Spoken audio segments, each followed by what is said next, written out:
आप सबों को जय मसीह की।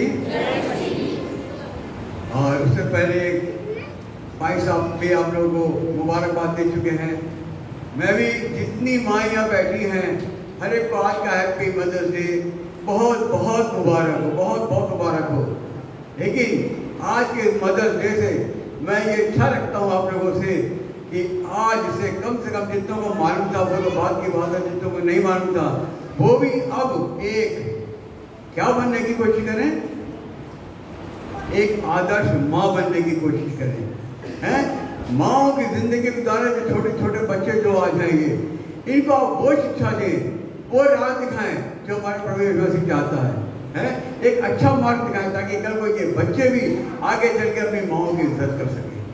परमेश्वर आप सबको बहुत बहुत आशीष दे। आइए अपने आप को बंद करेंगे। धन्यवाद धन्यवाद धन्यवाद करता हूँ परमेश्वर का फिर आज के खूबसूरत और बेशकीमती मौके के लिए जो आपने पर मेरे को दिया कि मैं आपके हुजूर में आ सका। धन्यवाद करता हूँ परमेश्वर, आप मेरे साथ हो, मुझे अपनी आत्मा से लबरेज करें और अपने वचन के भेद मुझ पर प्रकट करें ताकि जो वचन आप देना चाहते हैं वो मेरे नहीं प्रति वो आपकी आत्मा से भरे हुए हों और हर एक वचन के द्वारा परमेश्वर सिर्फ और सिर्फ आपको महिमा मिले। आपको धन्यवाद करता हूँ। मेरे होठ, अपनी जुबान, अपने मुंह को आपके जीवित और सामर्थ्य के हाथों में सौंपता हूँ और इस दुआ को आपके मुबारक नामों के मांगकर सुनिए और कबूल करें। आमीन। Praise the Lord. अभी तो हम लोग बड़ी जोर से गा रहे हैं तो सबकी आवाज़ बंद हो गई। ये जोश 2 मिनट का, 1 मिनट का, 5 मिनट का नहीं होना चाहिए।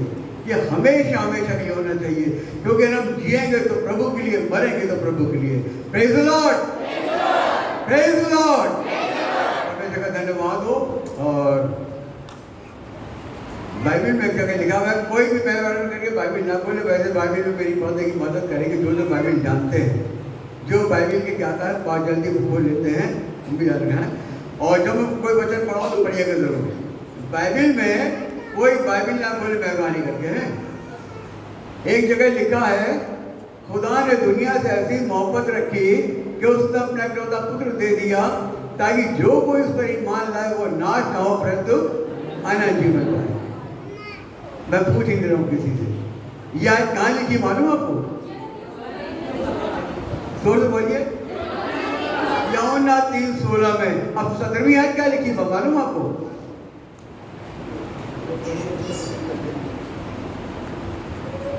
आप बोल सकते हैं 17वीं आयत बताइए क्या है?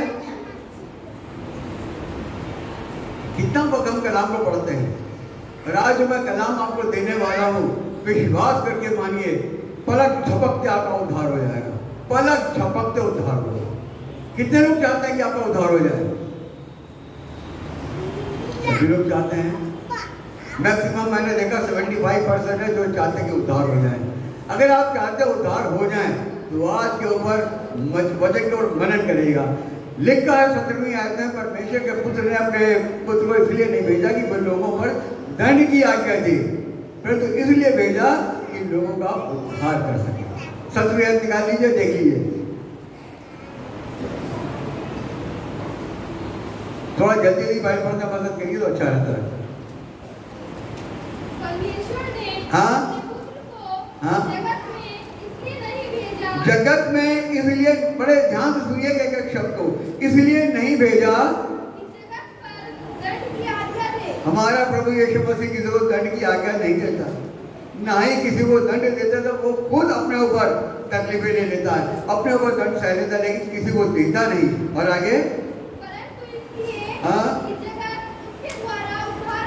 क्योंकि जगत उसके द्वारा उद्धार पाए। हम सब जगत में तो हैं, हम सब जगत में तो है। प्रभु यीशु मसीह दुनिया में काहे के लिए आए थे? जिनको मानव बोलते हैं लोग से, किसके लिए आए थे? आवाज ही निकलती है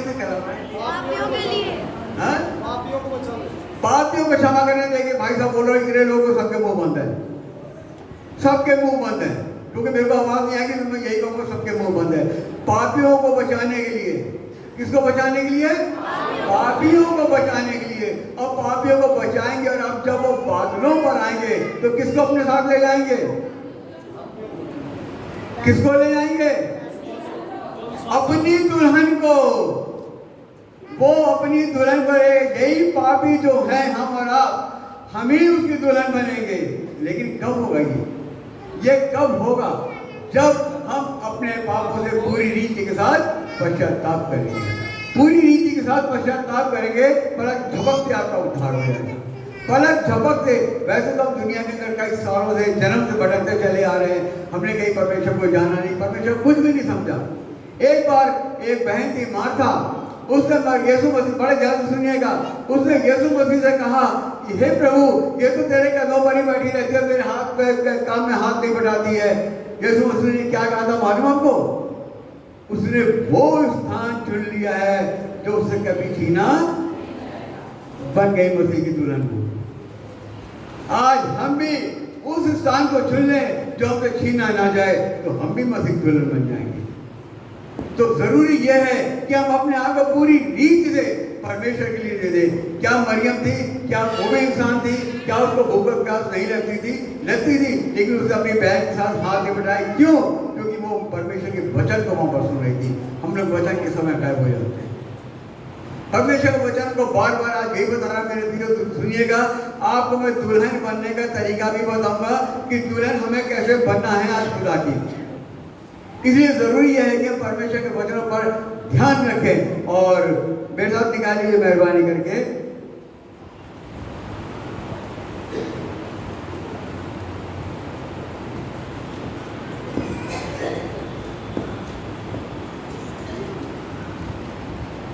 यहोशू 2 बाब। अभी आप हम लोगों ने पढ़ा था, थोड़ा सा पढ़ने की कोशिश की। 2 बाबू की पहले गए थे, चंद आए थे पढ़ने बस। यहोशू तो आप कब पढ़िए, तो मेरे को ना दी बोलिए, पढ़िए। हाँ हाँ हाँ, चुपके से भेज दिया था यहोशू ने। 2 भेदियों को इस वहां भेज देने के लिए चुपके से भेज दिया। और वो लोग जो वहां चले गए, तो वहां के राजा को जब, बहुत ध्यान से सुनिएगा, जब वहां के राजा को जब खबर लगी तो वो भागे चले आए। कहां पर? एक राहाब वेश्या के घर में। एक राहाब वेश्या के घर में चले आए। और जब उसके घर में आए तो उन्होंने उसे पूछा, तो उसने कहा यहाँ आए तो बहुत लोग थे लेकिन सब चले गए। और उसने उन दोनों आदमियों को छुपा के रखा। छुपा के रखा, बाइबल ये पढ़ाएंगे, काफी बड़े बड़े लेसन है तो आप लोग भटक जाएंगे। उनको छुपा के रखा। और जब वो जाने लगे, जब वो चले गए, तब उन्होंने उन दोनों को आजाद कर दिया।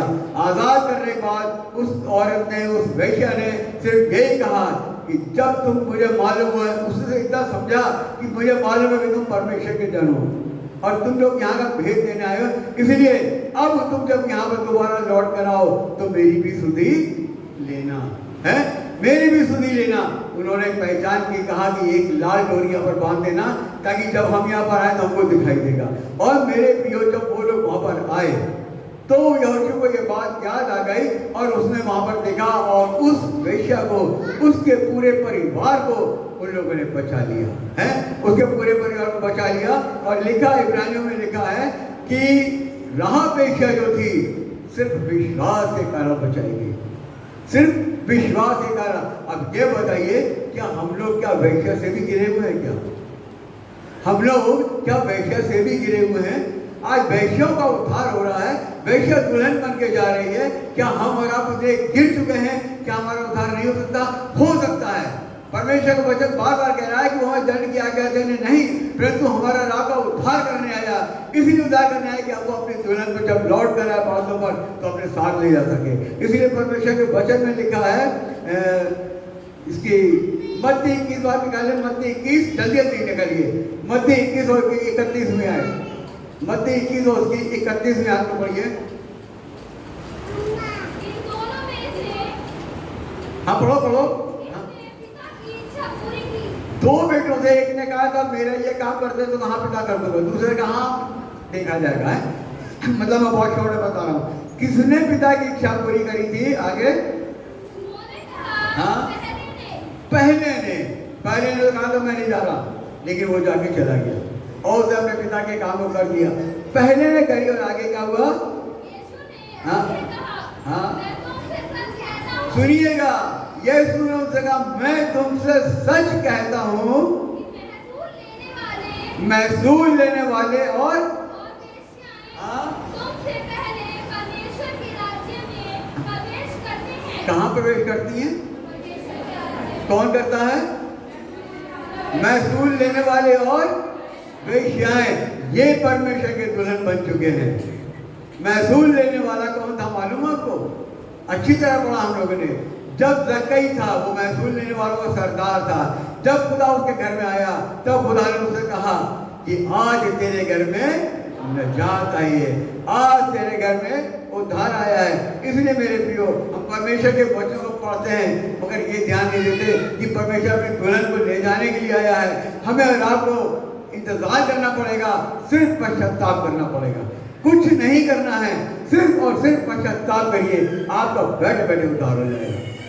लिखा कलाम के अंदर एक जगह कि दो औरतें चक्की चलाती होंगी, एक बैठी रह जाए, एक ले ली जाएगी, एक ले ली जाएगी। जब आप बोलेंगे ना तब तो आपके बच्चों ये दिमाग में आएंगे कि हम क्या भूल रहे थे। दो आदमी खेत में होंगे, हल जोत रहे होंगे, एक छोड़ दिया जाएगा और एक ले लिया जाएगा। हम किस में से हैं? छोड़े जाने वालों में से या लेने वालों में से? कभी अपने जीवनों में झांक कर देखिए कि हमारी जिंदगी क्या है और क्या होते जा रहे हैं। हमने देखा राहाब वेश्या विश्वास के कारण बचा ली गई क्योंकि उसने परमेश्वर के दासों को बचाया था। और आज एक बार फिर मैं बार बार कहता हूँ कि परमेश्वर के दासों पर कभी भूले से भी हाथ मत उठाइएगा, कभी भूले से भी उसके ऊपर उंगली मत उठाइएगा, क्योंकि जो उस पर उंगली उठाता है वो परमेश्वर के आग की पुतली को छूता है। और जब आग की पुतली आग के अंदर एक तरह भूंगा भी चला जाए तो आदमी के प्राण निकल जाते हैं। इसलिए मेरे प्रियो, परमेश्वर के हाथ में जब उंगली लगती है तो वो किसी को भी नहीं बख्शेगा। जरूरी यह है कि हम अपने जीवनों में आगे बढ़ना तो सीखे, एक दूसरे की इज्जत करना तो सीखते, एक दूसरे के बड़ा तो होना सीखे, लेकिन हमारे जीवन में शायद ये बातें पाई नहीं जाती। इसलिए यहाँ मैंने आपको बताया कि वो जक्कई और वो राहाब वेश्या दोनों परमेश्वर की दुल्हन में शामिल हो गई। हमें से कितने हैं जो शामिल होना मांग रहे हैं? अभी तो सबने तो हाथ उठाया था, लेकिन क्या करेंगे? अपने गुनाहों से पश्चाताप करेंगे? करेंगे गुनाहों से पश्चाताप? Praise the Lord, praise the Lord. भाई ने बड़े जोश में उठाया, बड़े जोश में गाना गा रहे थे, आत्मा से भर दे मुझे, आत्मा से भर दे मुझे, भर दे परमेश्वर आत्मा। हम लोग आत्मा को जानते नहीं, आत्मा होती क्या है। जिस दिन आत्मा से भर जाएंगे ना आप खुद भूल जाएंगे कि हम क्या कर रहे हैं, हम कहाँ आ गए हैं। मेरे साथ निकालिए जल्दी से लूका की इंजील और उसका 23 और 39 से देखेंगे, जल्दी जल्दी देखिए। लूका 23 और 39 से पढ़िए। हाँ, दो कुकर्मी जो यीशु के साथ लटकाए गए थे, हाँ, उनमें से देखिए ये दो आदमी, उनमें से एक ने उसकी निंदा करके कहा, क्या तू मसीह नहीं? निंदा करके कहा कि क्या तू मसीह नहीं, मतलब खिल्ले को उड़ाया, मजाक करने उड़ाया, क्या तू मसीह नहीं? हाँ, तो फिर अपने आप को बचा और हम पे बचा।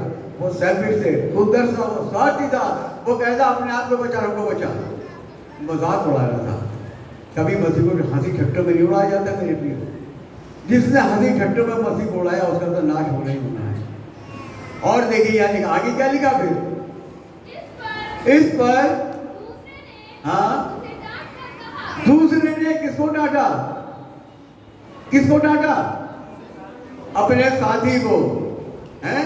जो अपने साथी जो कुफर पक रहा था, जो मसीह को मजाक ठट्टों में उड़ा रहा था, उसको डांटा और कहा, ये हम लोग हैं, हम लोग ऐसे ही हैं, परमेश्वर से नहीं डरते। हकीकत बात है, नहीं डरते परमेश्वर से।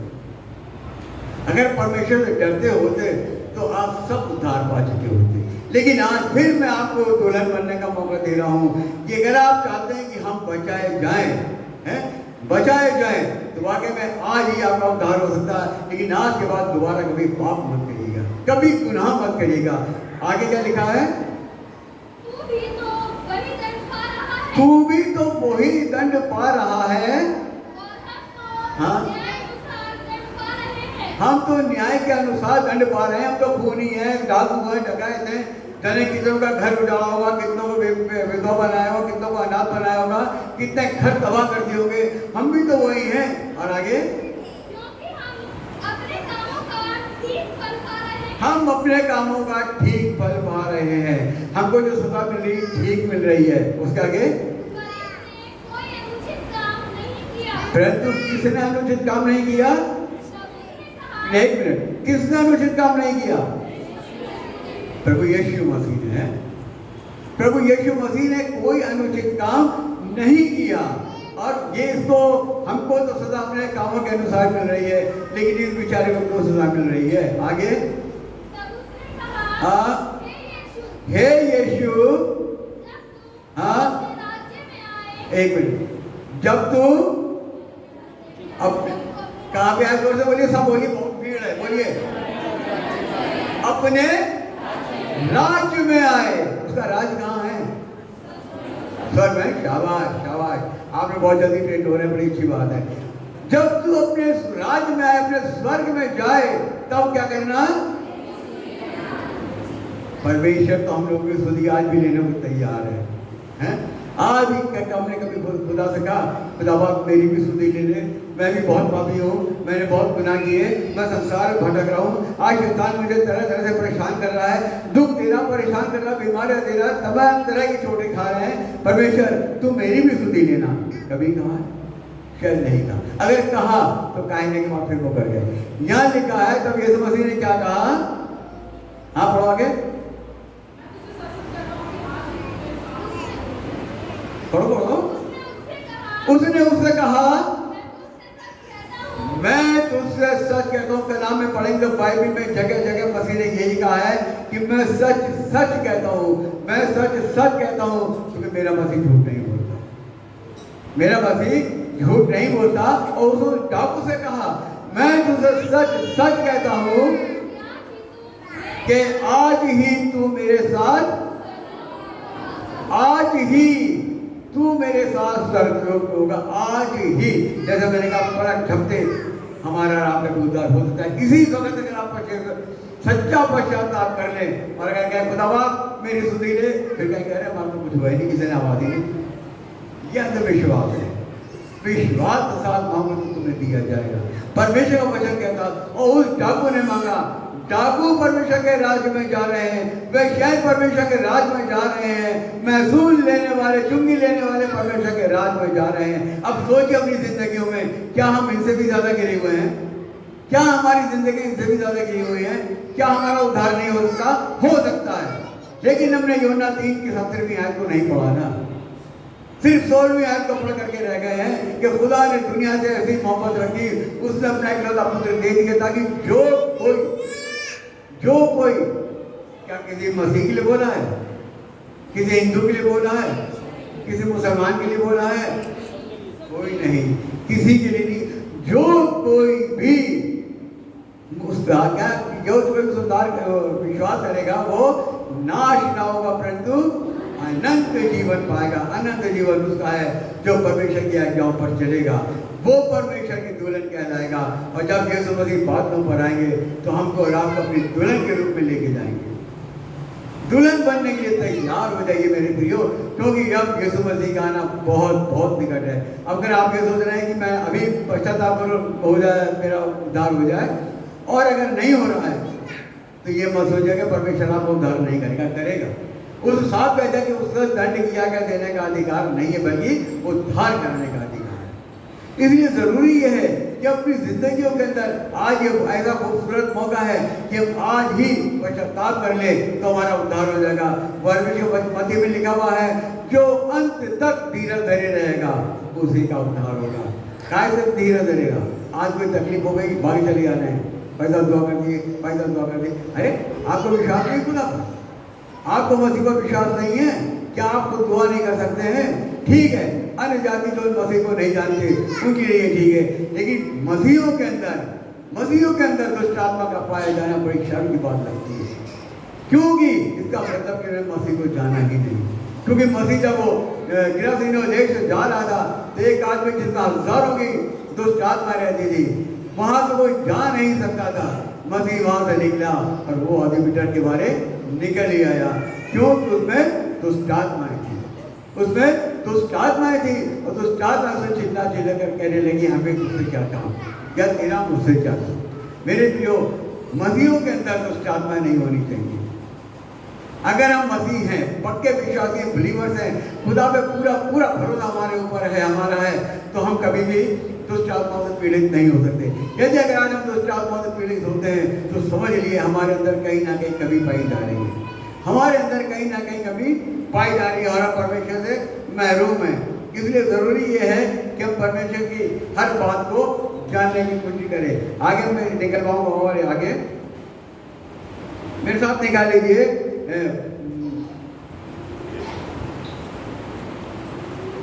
यूहन्ना 4 बाब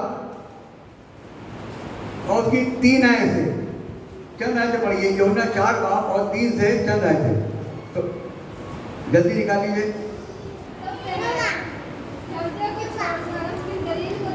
थोड़ा जोर से जैसे तब वो यहूदिया को छोड़कर कहाँ चला? गलील को चला। बड़े ध्यान से देखिएगा, जितना बाइबल पढ़ लिए अच्छी तरह ध्यान से। गलील को चला और उसको सामरिया से होकर जाना था। सामरिया से होकर जाना था। आप लोगों को मालूम है कि सामरिया कैसा देश है? वो श्रापित देश है, वो श्रापित देश है। बहुत बड़े गंदे किस्म के लोग रहते हैं, बड़े गुनहगार लोग रहते हैं।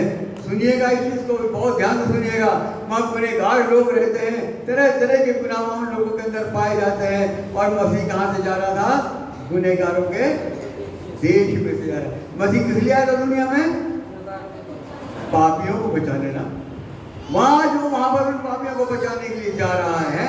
मसीह खुद ब खुद खुदा ने उसको भेजा।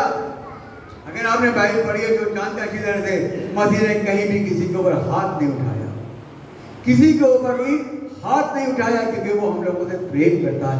अपने जीवन में मेरे प्रियो 2 बात अपना लीजिए, सिर्फ 2 बात, एक प्रेम करना और एक क्षमा करना। 2 बात अपनी जिंदगी में अपना लीजिए, आपका उद्धार निश्चित है। किसी से कभी लड़ाई झगड़ा नहीं करिए, बल्कि उसको माफ करने की कोशिश करिए। गलतियां हर एक से होती है, मुझसे भी होती है, आपसे भी होती है, आपसे सबसे होती है। उसको क्षमा करना सीखिए। लेकिन हम क्षमा नहीं करते, बात को पतंगा बना देते हैं, बात को बिगाड़ देते हैं और बात बिगड़ती चली जाती है, बिगड़ती चली जाती है, आज में बड़ी खराब ना होता जाती है। इसलिए आज से इस चीज को, वचन को याद रखिएगा कि अगर हम एक दूसरे को क्षमा करेंगे तो ऑटोमेटिक है कि वो भी हमको क्षमा करेगा, वो भी हमको क्षमा करेगा। इसलिए जरूरी है कि हम अपने आप को जांचें और उस सामरिया देश की तरह आज यीशु मसीह जहाँ टहलते टहलते निकल गए, आगे क्या हुआ? पढ़ो। इसलिए वो बुखार नामक सामरिया के एक नगर तक आया, जो उस भूमि के पास है, जिसे याकूब ने अपने पुत्र यूसुफ को दिया था। बहुत ध्यान से सुनिएगा। आज मैं आपको दुल्हन बनाना चाह रहा हूँ, बनाना भी चाह रहा हूँ, खुद ही बनना चाह रहा हूँ कि मैं भी परमेश्वर की दुल्हन बन जाऊँ। और जब परमेश्वर अपने बातों पर आए तो हम सबों को, इस पूरे के पूरे ग्रुप को अपने साथ ले आ सके। जरूरी यही है, क्षमा करना सीखिए, प्रेम करना सीखिए, सबका उद्धार होगा। आगे क्या हुआ?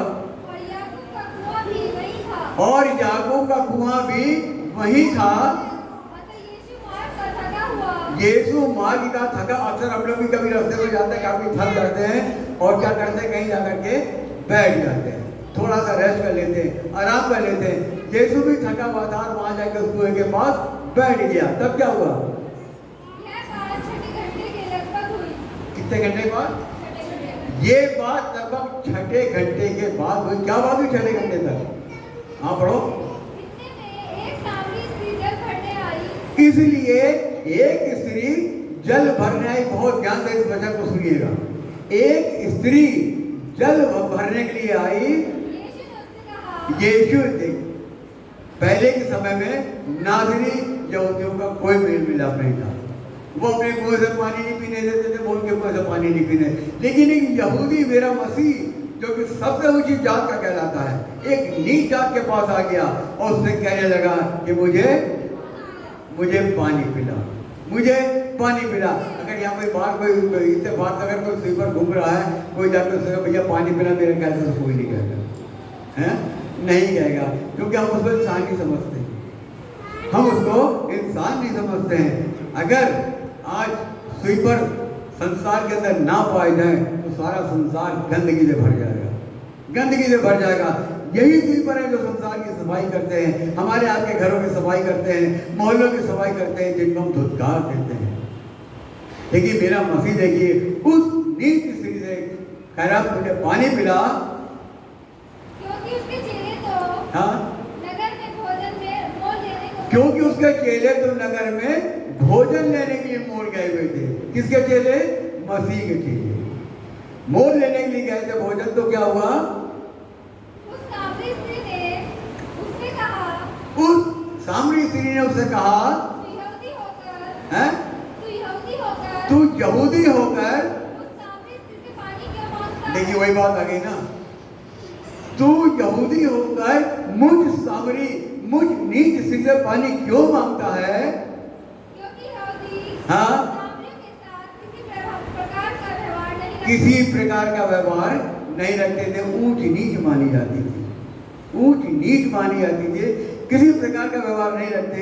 आगे मसीह ने क्या कहा? यीशु ने उत्तर दिया, हाँ यदि तू परमेश्वर के वरदान को जानती यदि तू परमेश्वर के वरदान को जानती और यह भी जानती और ये भी जानती कि वह हाँ कौन है कि वो कौन है जो तुझसे कहता है हाँ? मुझे पानी पिला, जो तुझसे कहता है कि मुझे पानी पिला, फिर तो तुझसे मांगती तो तू मुझसे मांगते और वो तुझे जीवन का जल देता। तो वो जीवन का जल देता जिसको पीकर तो कभी प्यासी ना होती। इसलिए मेरे प्रियो आज हम तो जीवन का जल पी नहीं रहे हैं, हम तो अक्वा का पानी पी रहे हैं और तमाम तरह की मशीनें निकल गई, पानी को साफ करके पी रहे हैं कि हमारा को कोई बीमारी ना है, तब भी बीमारी आ जाती है। कितना भी साफ करेंगे आप, कुछ भी कर लीजिए, बीमारियां तो फैल ही चुकी हैं, महामारी तो दुनिया में आ ही चुकी है, हैं? हम सब अच्छी तरह जानते हैं ये बचाव जब होगा जब हमारे अंदर वो कौन सी मशीन होती पानी साफ करने की, मशीन पानी साफ करने की आजकल चल रही है आरो है, आरो है हमारा, आरो तो खुद प्रभु यीशु मसीह है। उसको ले लीजिए पानी छन जाएगा, उसको ले लीजिए पानी छन जाएगा। ये मशीनें तो आज चलती 6 महीने बाद फिर गंदी, फिर उनका फिल्टर बदलो, फिर 6 महीने बाद गंदी, फिर फिल्टर मतलब नुकसान पे नुकसान, नुकसान पे नुकसान। फिल्टर बदलो, उसके रुपए अलग लग रहे हैं, बीमारियां आ रही हैं, उसके लिए डॉक्टर का इलाज के लिए जा रहे हैं, उस पर नुकसान, हर तरह से नुकसान। क्यों नहीं अपना मसीह को ले लेते जो जीवन का पानी देगा, हमको कभी पानी की जरूरत ही नहीं पड़ेगी। आगे जल्दी जल्दी हुआ इसी उसने उससे कहा, हाँ तेरे पास जल भरने को तो कुछ नहीं है, ये भी मजाक में देखिए बात कर रही है, हे प्रभु तेरे पास जल भरने के लिए तो कुछ है नहीं, तो और कुआं गहरा है, हाँ तो फिर वह जीवन का जल तेरे पास कहाँ से आया? कुआं गहरा है, पानी भरने के लिए ना रस्सी है, ना लोटा है, ना घड़ा है, ना बाल्टी है, कुछ नहीं है, और जीवन इतना गहरा है तो तू जीवन का जल कहाँ से देने वाला है? बड़े ज्ञान से सुनिए, समझते रहिएगा मेरे प्रियो, आज आपका उद्धार निश्चित होगा। आगे क्या तू हमारे पिता याकूब से बड़ा है? क्या तुम्हारे पिता याकूब से बड़ा? वो जानती नहीं थी ना कि वो कौन है, वो जानती नहीं थी। अगर वो कहते तो शायद वो ये शब्द ना कहते। हाँ वो आगे, उसने हमको ये कुआं दिया है। वो किसने? याकूब ने। ये कुआं याकूब ने हमको दिया है और आप भी अपनी संतान हाँ और अपने पशुओं समेत इसमें से पिया। हाँ आगे, यीशु ने उसको उत्तर दिया, हाँ जो कोई यह जल पिएगा, जो कोई ये जल पिएगा वो उसको पीकर प्यासा हो जाएगा, लेकिन जो जल मैं तुझको दूंगा उसको पीकर वो कभी प्यासा ना होगा। आगे, परंतु जो कोई इस जल में से पिएगा, हाँ आगे आगे, इसलिए ने उससे कहा, हे प्रभु वह जल मुझे दे, हाँ। ताकि मैं प्यासी ना हो, हाँ आगे, और न जल भरने को इतनी दूर आऊं। जल्दी जल्दी थोड़ा थोड़ा, यीशु ने उससे कहा, हाँ।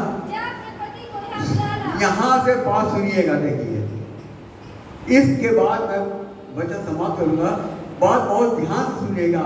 यीशु मसीह ने कहा जा अपने पति को यहाँ बुला ला। सुनिएगा ध्यान से, वो सामरी स्त्री, वो नीच औरत, वो पापिन स्त्री किससे बात कर रही है? जगत का उद्धार करता है। जगत के उद्धारकर्ता से ध्यान करिएगा। आज आपके बीच में परमेश्वर का जिंदा कलाम होया जा रहा है, तो ये वचन मैं नहीं दे रहा हूँ, ये परमेश्वर ऊपर से उतार रहा है मेरे अंदर, ये वचन आपके पास जा रहा है। तो इस वचन को बड़ी गहराई से अपने अंदर लीजिएगा और इसको सीखिए, समझिए और इस पर चलिए। आगे क्या लिखा है? जब अपने पति को बुला कर लेके आ, स्त्री ने उत्तर दिया, मैं एक मिनट। स्त्री ने कहा मैं बिना पति की हूँ। मैंने भी बताया वो नीच स्त्री, वो सामरी स्त्री किससे बात कर रही है? किससे बात कर रही है? प्रभु यीशु मसीह से। प्रभु यीशु मसीह। अब मैं जो बोलने वाला हूँ मैं ना, वो भी जानता है कि मेरे अंदर से क्या निकलने वाला है। वो ये भी जानता है कि मेरे अंदर से क्या निकलने वाला है, या आप लोगों के हृदय के अंदर क्या क्या बातें हो रही, वो जानता है। लेकिन वो नहीं जानती थी, क्योंकि वो एक नीच जात की औरत थी, वो एक गंदी औरत थी, वो गलत स्त्री थी, वो ऐसे ही हंसी मजाक सबका करती थी। आगे क्या हुआ? क्योंकि तू 5 पति कर चुकी है। देखिए यीशु मसीह ने क्लियर बात बोली। यीशु मसीह ने कहा कि तू 5 पति कर चुकी है, और जिसके पास तू अब है, यानी जो छठा पति जिसके पास तू अब है वो भी तेरा पति नहीं। सुनिएगा, उसने एक के लिए मना कर दिया, मतलब मेरी तो शादी नहीं हुई है, मेरा कोई पति नहीं। उसने कहा तू जो 5 पति कर चुकी है वो, और जो अभी तेरे पास है वो तेरा पति नहीं है, वो तेरा पति नहीं है। तब यीशु ने क्या कहा? यह तूने सच ही कहा। हाँ। स्त्री ने उससे कहा, हाँ। हे प्रभु मुझे लगता है, हे प्रभु मुझे लगता है कि तू भविष्यद्वक्ता है। उसकी आंखें खुली, उसकी आंखें धीरे धीरे खुली। अपनी भी आंखें खोल लीजिएगा, अपनी भी आंखें खोल लीजिएगा। यदि आप उद्धार चाहते हैं, परमेश्वर की दुल्हन बनना चाहते हैं, तो अपनी आंखें खोल लीजिएगा। उस स्त्री की आंखें खोली और क्या हुआ? हमारे बाप दादाओं ने हाँ किसी पहाड़ की आराधना की, हाँ, और तुम कहते हो कि वह जगह है जहाँ आराधना करनी चाहिए। ये वो जहाँ आराधना करनी चाहिए। मेरे प्रियो, सबसे बड़ी बात यह है कि जब यीशु मसीह ने उससे कहा कि तू 5 पति पहले कर चुकी है, और जो ये पति तेरे पास है ये भी तेरा पति नहीं है। मेरे प्रियो, आपको कुछ समझ में आ रहा है? कुछ बातें समझ में आ रही हैं? आप सोचिए, 6 पति वो कर चुकी थी और उसके अंदर कोई भी उसका पति नहीं था, लेकिन उसको 7वां पति परमेश्वर मिल गया। Praise the Lord, praise the Lord. गले मर गए क्या आप लोग हो गए? Praise the Lord. परमेश्वर उसका छठा पति जो था असली पति बन गया, वो दूल्हा बन गया, और वो सामने से उसकी दुल्हन बन गई। परमेश्वर ने उसको माफ कर दिया, और जाकर पूरे सामरिया में तहलका मचा दिया कि आज मैंने मसीह को देख लिया है, आज मैंने मसीह को जान लिया है। जरूरी है कि अपने पापों से पश्चाताप कर लें। आज भी परमेश्वर आपको चिंता करना चाहता है। ऐसे ही कलाम में अंदर देखें, कई जगह अगर हम देखें तो बहुत जगह दी है। जब यीशु मसीह ने कहा, एक स्त्री 12 साल से अपने लहू के रोग में भटक रही थी, उसको घमंड था, उसको अहम था, अरे मेरे पास बहुत धन है, मैं सब कुछ कर सकती हूँ, मैं सब कुछ कर सकती हूँ। जब क्या हुआ? 12 साल भटकते भटकते वो कंगाल हो गई। तब वो किसके पास आई? यीशु मसीह के पास आई। आखिरी में मेरे प्रियो, ठोकर खा के हमको जाना हुई है, तो क्यों हम इतना ठोकर खाने का मौका लें? क्यों ना हम आ जाए? जब उस स्त्री ने यीशु मसीह को छू लिया, उस स्त्री का रक्त बहना बंद हो गया। तब यीशु मसीह ने उसको भी कहा, जा तेरे पाप क्षमा हुए। मेरे प्रियो, परमेश्वर की इतनी दुल्हनें बनती गई। आज मैंने आपको दिखाया वो सामरी स्त्री, वो महसूल लेने वाला लग गई, वो राहब वेश्या, वो डाकू जिसने तमाम तरह के गुनाह किए थे। क्या आज हम और अब अपनी जिंदगी में झांक कर देंगे, क्या इन लोगों से भी हमारे जीवन गंदे हैं? हम लोग के जीवन तो ऐसे है कि पलक झपकते ही हमारा उद्धार हो जाए, लेकिन जरूरी है मेरे प्रियो, बहुत समय निकट आ चुका है, बहुत परमेश्वर समय इतना करीब आ चुका है कि अब हमको जाने के लिए तैयार होना चाहिए। हम कब तैयार होंगे? कब अपनी जिंदगियों को बदलेंगे? इन्हीं शब्दों से सोचिएगा। क्या एक राहब हमसे अच्छी है? क्या वेश्या हमसे अच्छी है? क्या एक डाकू हमसे अच्छा है? क्या एक महसूल लेने वाला, गरीबों को लूटने वाला हमसे अच्छा है? क्या एक सामने नीच से तुच्छ औरत क्या हमसे अच्छी है? लेकिन हम तो उससे अच्छे हैं, हम मानते हैं, लेकिन शायद हम उससे अच्छे नहीं हैं। हम वो काम कर रहे हैं अपने जीवनों के द्वारा कि हमारा दुल्हन बनना बहुत मुश्किल है। यदि अगर आप दुल्हन को बनना चाहते हैं तो आज ही अपने पापों से पश्चाताप करिए। खुदा आज ही हमारी सुधि लेगा और कहेगा आज तुम सब मेरे साथ स्वर्गलोक में मौजूद होगी। परमेश्वर आज के वचन पे आशीष दे। आइए प्रार्थना करेंगे। ऐ फिर आसमानी बाप, आसमान और जमीन के खालिक व मालिक, सारी दुनिया की बनाने वाले जिंदा परमेश्वर, धन्यवाद करते हैं इस मौके के लिए आपने हमको दिया है कि हम आपकी दुनिया में आ सके। धन्यवाद करता हूँ परमेश्वर, आपने जो वचन मेरे पर उतारा है परमेश्वर, कोई ये वचन खुदा हम सबों के दिलों में घर कर जाए और हम सब जितनों ने आपके जिंदा कलाम को सुना परमेश्वर, आपकी दुल्हन बन सके और जब आप आपको बातों पर लेने आए तो हम उसके आपके साथ चलने को तैयार हो सके। आपका धन्यवाद करते हुए मांगता प्रार्थना को आपके मुबारक नाम में इसे सुनिए और कबूल करिए। आमीन।